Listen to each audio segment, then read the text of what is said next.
It all started the day I received a formal letter from the Homeowners Association. A thick envelope slipped into my mailbox like a snake coiled and waiting, the kind of correspondence that screams trouble before you even tear the seal. I was sipping lukewarm coffee on my porch, watching the breeze tease the last few stubborn leaves clinging to the maple tree out front, when I first noticed Karen pacing her yard like a general surveying a battlefield, her ever-present clipboard in hand, her pinched face locked in a permanent frown, as if the very existence of joy around her was an offense to the HOA bylaws. Now I'd lived in Oak Ridge Estates for 7 years, long enough to know which neighbors minded their business and which ones thought policing trash bins was a moral crusade, and Karen, recently elected HOA president, had taken her role as an opportunity to dominate the cul-de-sac like a wannabe tyrant in capri pants. At first, it was minor. Passive-aggressive notes about leaving my garage door open too long, complaints about the height of my lawn, even a stern warning because my American flag was slightly faded, according to her. And while annoying, I chalked it up to suburban boredom, that disease of the idle that drives some folks to madness. But things escalated the day I received the violation notice claiming I had unauthorized lawn ornaments, which, in Karen speak, meant my wife's decorative garden gnome that she painted by hand to look like Elvis, and I knew then that this wasn't about regulations. It was about control. I attended the next HOA meeting, held in the community center with folding chairs and warm cookies, where Karen sat at the front like a smug judge presiding over petty squabbles, and when I raised my hand to ask why my property was being singled out while her own driveway was cracked and unsealed, she gave me a smile so cold I swear the temperature dropped 10 degrees and told me, "We hold all homeowners to the same standards," which would have been laughable if not for the growing stack of notices I was now receiving weekly. I tried to ignore it, focus on my work. Running my construction company kept me plenty busy, but Karen wasn't content to be ignored. The next month brought a new wave of complaints, each one more absurd than the last. A citation for leaving a wheelbarrow in view, a fine because my trash cans weren't returned to the garage within an hour of pickup, and, most ridiculously, a $150 penalty because my mailbox clashed with the aesthetic of the neighborhood, despite being the exact same design that came with the original development package. It became clear Karen wasn't just enforcing rules. She was inventing them on the fly, turning our quiet neighborhood into her personal fiefdom, and most of the neighbors either didn't care or were too afraid to speak up, having seen how relentless she could be once she had someone in her crosshairs. I finally hit my limit when I returned from a week-long job out of state to find a notice of property modification taped to my front door, informing me that, due to ongoing violations, the HOA had taken the liberty of installing a new security system and changing the locks on my home in the interest of community standards, and that I would need to attend an emergency hearing to appeal for access. My jaw dropped, my hands trembled with rage, and I stared at the door of the house I'd paid for with blood, sweat, and 20 years of hard work, now legally stolen from me under the guise of bureaucracy. I called the emergency contact number on the notice and was greeted by Karen's voice, smug and syrupy sweet, informing me that my appeal would be reviewed in 3 weeks, and until then, I could stay at the nearby extended stay motel at my own discretion, to which I told her in no uncertain terms where she could shove her clipboard. Now, I may be a lot of things, but I'm not stupid. I knew better than to try and break into my own home, even if every fiber of my being screamed to rip that door from its hinges. So I called my lawyer, who was just as baffled as I was, and he promised to file an injunction immediately, but court dates take time, and meanwhile, I was locked out of my own damn house while Karen strutted around like she'd conquered Rome. I stayed at a buddy's place for the night, fuming and replaying every petty battle Karen had instigated, and by the next morning, I had made a decision. Not out of spite, but necessity, because if the HOA could do this to me, they could do it to anyone. And the only way to stop a bully is to push back harder. That day, I drove my truck down to my equipment yard, hitched my biggest, meanest bulldozer to the trailer, and hauled it back to Oak Ridge Estates under the hot midday sun while neighbors peeked from behind curtains and Karen stood on her porch, jaw slack, clipboard dangling like a forgotten toy. Then I parked that beautiful beast right at the edge of the hideous wooden fence she'd recently erected around the community entrance without a vote, a fence she claimed enhanced security but conveniently blocked off the shortcut road she hated seeing me use, even though it was a public access easement. I fired up the bulldozer with a roar that shook the birds from the trees, and before she could dial 911 or shout her usual litany of threats, I drove straight through that damn fence like Moses parting the Red Sea, splinters flying, boards cracking. Karen screaming in protest as I rolled over the mess with the satisfaction of a man reclaiming his freedom. And though she shrieked that I'd be arrested, sued, ruined forever, I calmly stepped down, handed her a copy of the temporary injunction my lawyer had just texted me, and told her the fence had been an unapproved modification subject to immediate removal per the HOA's own rules I had spent the previous night memorizing in preparation for this exact moment. The police arrived, took statements, and ultimately shrugged because the documents held up and the fence was on public land, not HOA property. And Karen, flustered and red-faced, had no choice but to stand there surrounded by the wreckage of her petty tyranny, finally realizing she'd poked the wrong bear. The neighborhood buzzed for days, whispers and stifled laughter following Karen wherever she went, and though she tried to paint me as a dangerous hothead, more neighbors began speaking up, sharing their own stories of her harassment. And slowly, a coalition formed, not just to stop Karen, but to take back the community from the madness that had infected it. And while I still had a battle ahead to fully reclaim my home and expose the web of nonsense Karen had spun, one thing was certain. The war had begun, and I wasn't going to stop until I bulldozed every rotten inch of her power-hungry empire.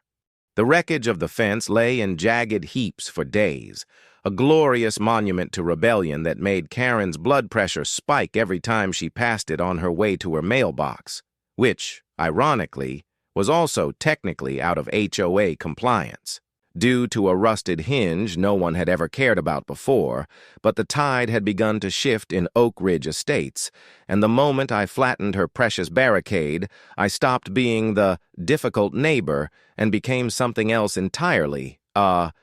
rallying point, a spark in the dry brush of suburban tyranny that awakened others who'd suffered under Karen's self-appointed regime. That week I had neighbors.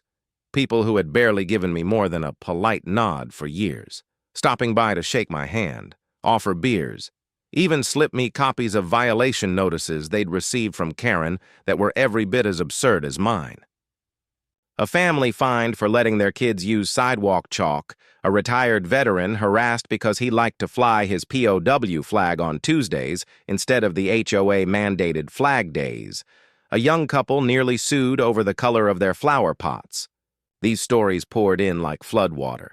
and I started documenting them, photographing evidence, gathering testimonies, creating a thick binder I called the Karen Chronicles. Because if I was going to take this fight all the way, I needed more than rage, I needed receipts, and I was building a legal case brick by brick. Meanwhile, I still couldn't access my home due to the HOA's pending appeal. But that didn't stop me from camping out in my own yard like a man reclaiming a siege tower, air mattress in the truck bed, portable grill beside the driveway, a cooler full of beer, and my dog Brutus by my side, a 110-pound Rottweiler who regarded Karen with the same contempt I did every time she dared approach, though she mostly stuck to shouting from the sidewalk now, bleating about trespassing and property damage, like she wasn't the one who'd changed my locks without a court order. My lawyer, Scott Dwyer, had filed an emergency motion, and while the wheels of justice turned slow, they did turn, and it became increasingly clear that the HOA had overstepped their bounds in ways that would make any competent judge raise an eyebrow, especially after we uncovered that Karen had not.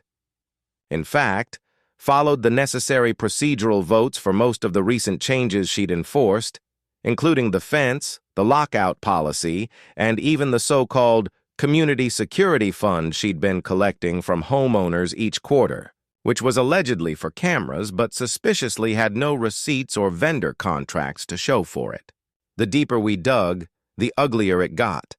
Karen had been running the HOA like a private fiefdom, signing off on expenses without quorum, holding unofficial executive meetings with only her chosen cronies, and issuing fines that mysteriously vanished from the books once paid. And though most of the residents hadn't thought twice about the occasional $50 fee here or $100 penalty there, once I showed them the patterns, the total picture looked a lot more like embezzlement than oversight. I organized a neighborhood meeting of my own, completely outside the HOA's purview, hosted in my buddy Todd's oversized garage with chairs, pizza, and copies of the HOA bylaws stapled and highlighted so anyone could follow along. And to my surprise, nearly half the neighborhood showed up: doctors, teachers, retirees, even the quiet teenager who skateboarded on the cul-de-sac despite Karen's constant threats to confiscate that dangerous contraption. I laid out everything: the bogus violations, the unauthorized lock change, the missing funds, and most importantly, the legal path forward to not just fight Karen, but to dissolve the current HOA board entirely and hold new elections under a vote of no confidence, which was entirely legal, just rarely done because most folks didn't realize how much power they actually had. The energy in that garage was electric, like someone had kicked open a door that had been shut too long, and when we passed around a petition to trigger the vote, the signatures came fast and furious, some people signing twice, though we told them politely we only needed one, and by the end of the night we had enough to move forward. Word spread fast, and Karen, sensing her grip slipping, went on a rampage of citations the next morning, sending out automated emails accusing half the neighborhood of everything from unsanitary lawns to improper vehicular placement, which was her fancy way of saying someone parked a trailer in their driveway. And the coup de grace came when she tried to fine me again for unauthorized landscaping because I'd moved my truck 6 feet closer to the mailbox while I was sleeping in it. But this time, her bluff didn't work, because now we had a coalition, a group we started calling the Oak Ridge Freedom Alliance, half joking at first, but it stuck,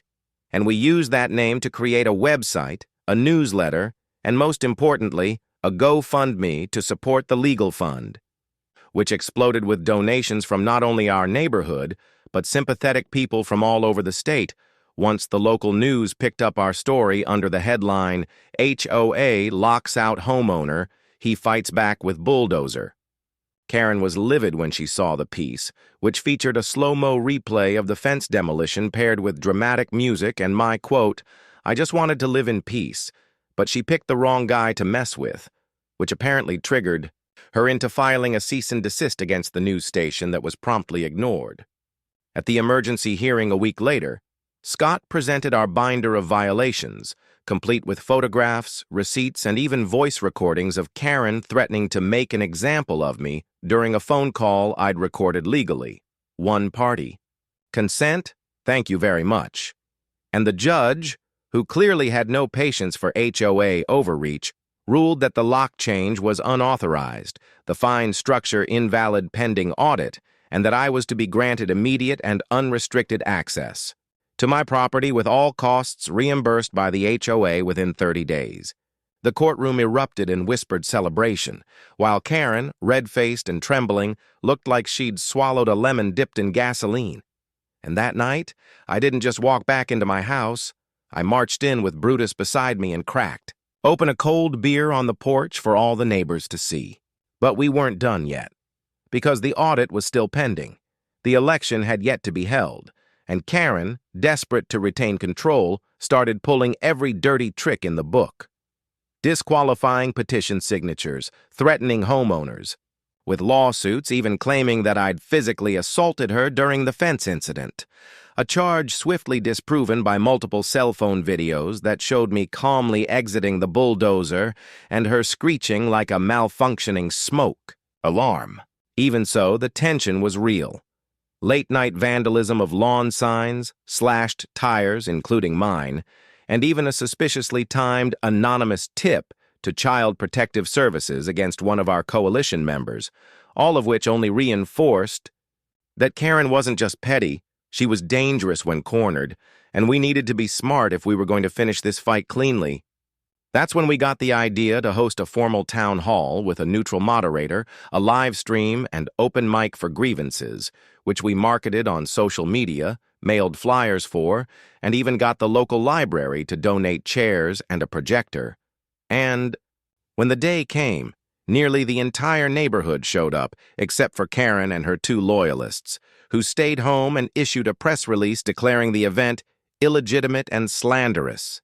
But it didn't matter, because the stories that came out that night of elderly couples being fined for wind chimes, of a single mom being harassed for her toddler's toy car being left on the porch, of veterans being disrespected and ignored, told the real truth. Karen had weaponized the HOA, and no amount of bureaucratic doublespeak could cover that up anymore. We recorded the whole thing, submitted it to the auditors, and when the audit report finally landed in our inbox 2 weeks later, it confirmed what we already knew: tens of thousands in misused funds, missing records, and a litany of violations that would have made Enron proud. The report was enough to legally suspend Karen from her position pending investigation, and with the vote scheduled just a week later, we were finally poised to topple the queen from her throne. But Karen, as ever, wasn't done yet. And what she did next would turn our quiet war into an all-out neighborhood showdown that no one, least of all me, could have predicted. Just when we thought we had Karen cornered and stripped of her power for good, she played what she must have believed was her trump card, an act of desperation disguised as a masterstroke, but in reality, it only confirmed to the entire community that we weren't dealing with a misguided rule stickler. We were dealing with someone who had lost all grip on reality. 3 days before the HOA election, just as early ballots were starting to roll in, Karen held a surprise emergency board meeting, which she streamed live from her living room using a grainy laptop webcam flanked by her 2 loyalists, Doug, the retired insurance salesman with a chip on his shoulder, and Nancy, a woman whose entire personality revolved around monitoring street parking like it was national security. And in that meeting, Karen unilaterally declared that the election was being postponed indefinitely due to community unrest, claiming that the Oak Ridge Freedom Alliance had sowed insurrection, intimidated voters, and violated numerous neighborhood safety protocols, none of which she could prove, of course, because none of it was true. But she made the announcement with the tone of someone who believed she was the rightful queen of Oak Ridge, and we were merely her unruly subjects. Naturally, we didn't accept this for a second. Our lawyers immediately filed a cease and desist, citing the HOA bylaws that clearly stated any postponement required a full board vote with 72 hours notice and at least 60% member approval, none of which she had. And the county inspector, who had taken a strong interest in our case after the audit revealed financial misconduct, warned her that any further attempts to obstruct the democratic process could result in criminal charges. But Karen wasn't swayed. Instead, she doubled down, issuing a flurry of last-minute violation notices to anyone with a campaign sign opposing her and attempting to disqualify half the voting ballots under the claim they were illegibly signed or not properly folded, even though most were filled out in neat penmanship and folded with all the care of a wedding invitation. It became a full-blown circus when, the day before the rescheduled vote, Karen erected a series of orange construction barriers around the HOA office and taped up "Closed due to safety hazard" signs, complete with yellow caution tape and cones, all of which she had no authority to use, as we later learned from the city's Department of Public Works, who confirmed she'd purchased the materials with HOA money without permit or approval. Not only was she trying to cancel the election, she was literally barricading the community office to prevent people from casting their ballots And when we showed up with reporters, cameras, and half the neighborhood chanting, "Let us vote," she locked herself inside the office like a dictator refusing to cede power, her face occasionally peeking through the blinds as if she expected us to storm the place with pitchforks. What she didn't expect, however, was that we had a key. Well, more accurately, my friend Todd did, since he'd served on the HOA board before Karen's reign and still had his copy, which had never been formally requested back. And when he opened the door in front of a crowd of 60 residents and 2 news crews, we walked calmly into the office, collected the ballots, and held the election right there in the community courtyard, supervised by our attorney, the county mediator, and even a volunteer notary who lived 2 streets over. By sundown, the votes were counted, and the results were overwhelming. Karen was removed by a 92% majority, and our new board, made up of actual volunteers who cared about the community rather than control, was sworn in with cheers, handshakes, and a sense of relief that felt like a thunderstorm had finally broken after months of tension. But the victory was short-lived, because Karen, instead of accepting the results with even a shred of dignity, retaliated in the only way she had left, through scorched earth tactics, legal threats, and personal vendettas that would escalate, things far beyond petty fines or mailbox disputes. The very next morning, I woke up to find my truck egged, my front yard TP'd, and a massive cardboard sign jammed into my lawn that read, "Community Menace Lives Here." Signed, of course, "Concerned Citizens for Neighborhood Safety," which we all knew was just Karen with a marker and too much free time. Others in our group were targeted too: mysterious IRS audits, anonymous tips to animal control, even bogus complaints to zoning enforcement about illegal construction that turned out to be garden sheds and swing sets, all clearly designed to harass and intimidate. But what Karen didn't count on was how strong the alliance had become, how united we were after months of abuse. And rather than splinter, we dug in deeper. Our new board opened a full investigation into her financial dealings, turned over everything to the district attorney, and worked with a forensic accountant to trace where the missing security fund money had gone, which, it turned out, included lavish purchases from home decor websites, hotel stays in nearby cities, and a suspicious $2,500 withdrawal labeled community education materials that couldn't be accounted for, all of which were added to a growing list of criminal charges that now loomed over Karen like a thundercloud. But as the legal walls closed in, she made one final desperate move.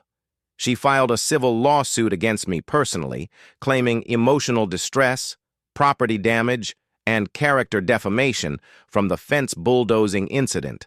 demanding $50,000 in damages and a public apology, which made me laugh so hard I nearly choked on my coffee because I still had the judge's ruling from that hearing framed in my office, declaring her actions without merit and in violation of homeowner rights. Still, lawsuits are no joke, so we countered with a defamation suit of our own, backed by a dozen witness statements, financial evidence, and the full support of our new HOA board, which had unanimously agreed to indemnify me as a community advocate acting in defense of homeowners. The trial was set for early fall, but Karen didn't make it that far. Within weeks, the pressure became too much, and she abruptly sold her house, packed up a moving truck in the middle of the night, and disappeared without so much as a goodbye, leaving behind an empty property, a mountain of unpaid fines, and a community in the process of healing from the chaos she'd unleashed. It took months to clean up her mess, rebuilding trust, restoring sanity to the HOA operations, and revising the bylaws so no one could ever wield that kind of unchecked power again. But slowly, surely, Oak Ridge Estates transformed back into what it was always meant to be, a neighborhood, not a battleground. I repainted my mailbox, built a fire pit in the backyard where neighbors now gathered on weekends, and finally got around to fixing the squeaky gate that Karen used to complain about, not because anyone asked me to, but because it felt good to take pride in my home without someone watching like a hawk. And while part of me still keeps that bulldozer photo framed on the wall, both as a reminder and a symbol, what really matters now is that we stood up, we fought back, and we proved that no matter how deep the rot goes, good people working together can tear down even the ugliest fences, both literal and metaphorical. Months had passed since Karen's midnight exodus, but the echoes of her reign still lingered like smoke after a fire, scorched policies, bitter memories, and wary glances between neighbors who had once kept their heads down to avoid her wrath. Yet with her departure, something unexpected took root. Not just peace, but genuine community, the kind people write about in brochures but rarely see in real life. And it started with small things, like cookouts, where everyone actually showed up, or porch lights left on a little longer for a neighbor working late, and it was during one of these quiet evenings, beer in hand, watching Brutus nap on the porch, that I realized how close we'd come to losing all of this, not just to Karen, but to apathy, because tyranny doesn't start with bulldozers or fines. It starts with silence, with one person giving in, then another, until suddenly it feels normal to be afraid of wind chimes and garden gnomes. The new board, elected in full by an overwhelming majority, wasted no time putting safeguards in place to prevent another Karen from ever rising again. Term limits, financial transparency, public vote requirements for major changes, and a rotating audit committee made up of actual residents instead of self-appointed enforcers, all of which helped restore faith in a system that had once been used to crush dissent. Meanwhile, the legal fallout from Karen's reign came to a head when the DA filed formal charges for misappropriation of funds, falsification of records, and obstruction of community governance, though none of us were surprised when she chose to take a plea deal, forfeiting all claims to the HOA and paying restitution from the proceeds of her house sale, which, while satisfying in a poetic sense, still didn't quite make up for the chaos she caused, but it was a start. Her old property, once a symbol of her authority, sat empty for a while, the grass overgrown, the mailbox sagging, until eventually it was bought by a young couple named Jess and Mateo, who turned it into the most colorful, welcoming place on the block. Handmade signs, solar lights lining the walkway, even a little free library box out front filled with dog-eared paperbacks and kids' books. A transformation so complete that people often joked Karen's ghost wouldn't recognize her own house anymore. And as things normalized, I found myself no longer consumed by the war we'd fought, but grateful for the lessons it had taught me. Not just about standing up for myself, but about the power of unity, of not backing down when something's wrong, and maybe even more importantly, about forgiveness. Because as tempting as it was to nurse a grudge, I eventually found a kind of peace in letting go of the anger, storing it away not as fuel,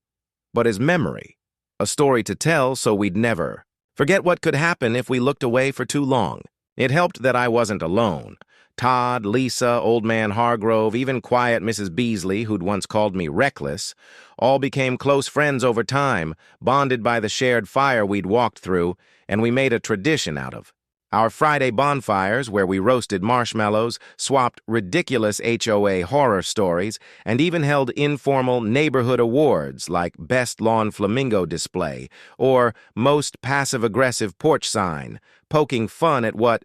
once had been weaponized against us. Brutus became something of a mascot, his massive head and dopey grin instantly diffusing tension at any gathering, and the sight of him chasing after the kids in slow, lumbering circles around the cul-de-sac became a weekly ritual that made everyone laugh, especially after someone gave him a custom vest that read Neighborhood Compliance Officer in bold white letters. Still, despite the calm, I stayed vigilant. Not paranoid, but prepared, because once you've seen how deep manipulation can go, how easily control can creep into the cracks of daily life, you don't forget it. And so I kept the binder, the Karen Chronicles, in my office, now expanded and indexed, just in case someone ever needed it again. To my surprise, it ended up being useful for other neighborhoods too, and after a friend of Todd's in a nearby development heard what we'd done, he asked for our help exposing their own HOA's shady dealings, which led to a small side project where I helped other communities organize, document, and fight back against HOA tyranny, almost like an underground network of suburban resistance. Complete with spreadsheets, checklists, and a guide I wrote called How Not to Get Steamrolled by Your HOA, Even If They're a Bunch of Karens, which to my astonishment went semi-viral in local forums and eventually got picked up by a neighborhood rights group that invited me to speak at a town hall across the state. I never expected to become some kind of advocate, but the truth is, the story resonated. Because whether you live in a gated cul-de-sac or a modest street in the suburbs, people want to feel safe, not just from crime, but from abuse of power, from feeling like they're home. This sacred space they worked their whole lives for could be taken from them by someone with a clipboard and a grudge. So I shared what I'd learned, that laws matter, but voices matter more, and if you organize, document, and show up, even if you're just one guy with a bulldozer and a backbone, you can push back. Eventually, life returned fully to normal. My wife and I took that road trip we'd been putting off.